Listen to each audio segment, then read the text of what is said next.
Congratulations. You did such a great job in this. And I'm sure you've heard this a million times, but the writers wrote this book thinking of you for this, had a picture of you up when they were writing the character. Is that flattering or is that not flattering? I'm not sure, really. I'm not sure. He is described, is he not, by some people as an incubus. I'm not sure what an incubus is, but me, I don't know. It's interesting. It's ephemera, but it has no effect on me, either good or bad. I don't know. Well, you don't do a lot of fantasy type films. So what was it about this that you thought, oh, yeah, I'm going to sink my teeth into this guy? I like the sound of Richard Le Gravenet, the director. We talked on the telephone. I was shooting a picture called Night Train to Lisbon in Portugal, and Richard and I talked, and I'd read the script, and I thought the character had pizzazz. He had enigma. He had strange sort of glamorous charm about him. He was a musician, played a bit of piano. I thought, this sounds an interesting character. And Richard told me who the other cast would be, and many, people like Emma Thompson, who I would be playing with. I thought, well, that'll be fun. I was back in New Orleans, which is a city I love. So, and I was free, and they were going to pay me. So I said yes. Those are good reasons to take the roles for sure. Macon Ravenwood, even the name, it just sounds so regal or something about it. I don't know. Macon, it's interesting, isn't it? It's spelt Macon. You see, because of the wine in France is M-A-C-O-N, Macon. But they all said Macon. I said, Macon is Macon, surely. No, Macon. But this is the South, In the South, they're very strange. Yeah, you as a Canadian would understand what I'm talking about. I totally understand what you're talking about. You talk about the amazing veteran cast in this, but let's talk about the younger actors because they're pretty darn good. They are very good, extraordinarily good. I would watch Alden in amazement, thinking, what can I learn from that young man? And there's a lot. Alice, extraordinary quality.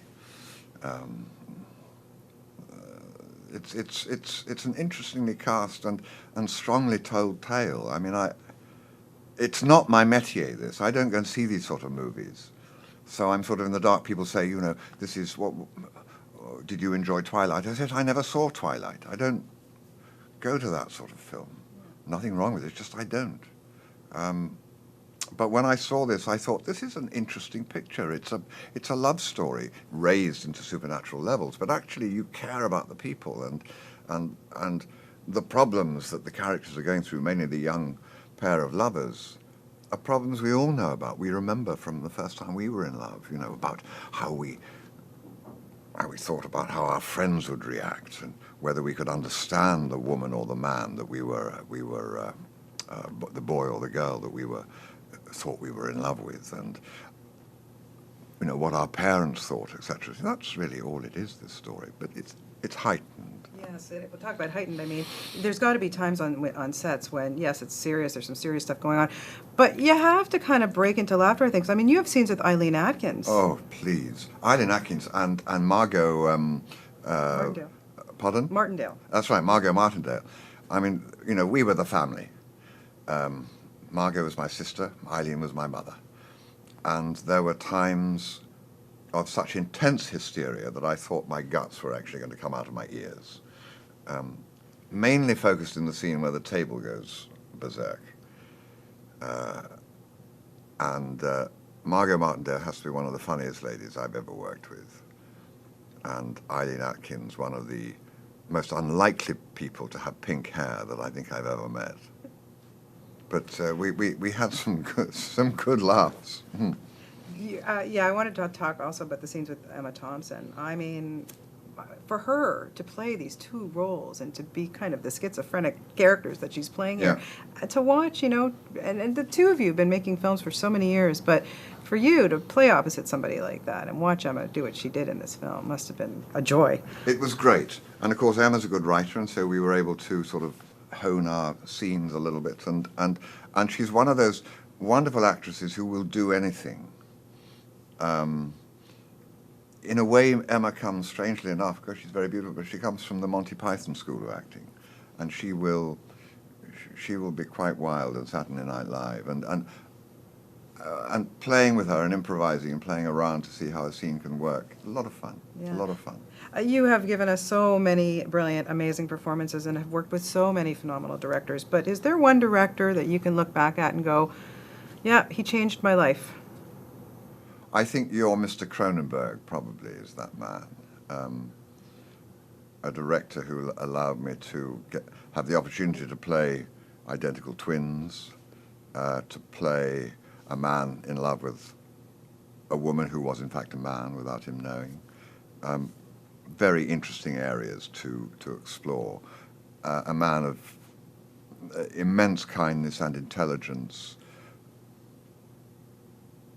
And I look back at the films I've made. I'm only saying this because I hope that one day he'll want somebody who looks slightly older than Viggo Mortensen, and therefore he will cast me again.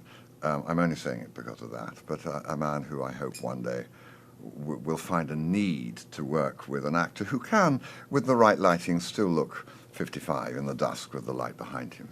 You absolutely do. You have no worries of that. And I'm going to take him that clip and show him this for sure. What was it when you decided to be an actor then? What was it that made you decide that that's what you wanted to do for your career? I always wanted to live outside society.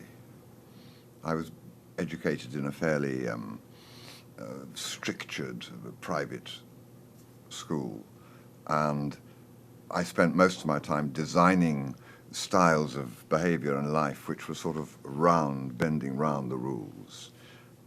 And I think that gave me a taste, for slightly anarchic taste, for living beyond the pale. And I thought I'd like to be a gypsy or work in a circus or the fun fair or maybe the theatre. And because I was basically middle class, the theatre offered me more. And so I went and joined a theatre and found I loved these people. I loved the smells. I loved the fact we worked at night and we got up late. And we were a family unto ourselves in whatever town we happened to be working. And we were making up these magical stories and telling stories to an audience. And I thought, I love that. That's what I want to keep doing. Well, please keep on doing it. You do such a wonderful job. And more Borgias, yes, that's happening. More Borgias, yeah. Coming out in April, I think.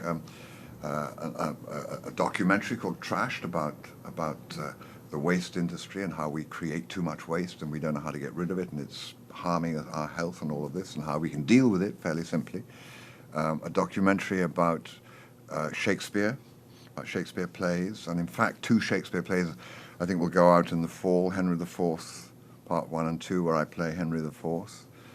So a lot about at the minute, which is nice. Well, we're very happy about that. And you did a wonderful job in this film, and always a pleasure for me to talk to you. Thank you.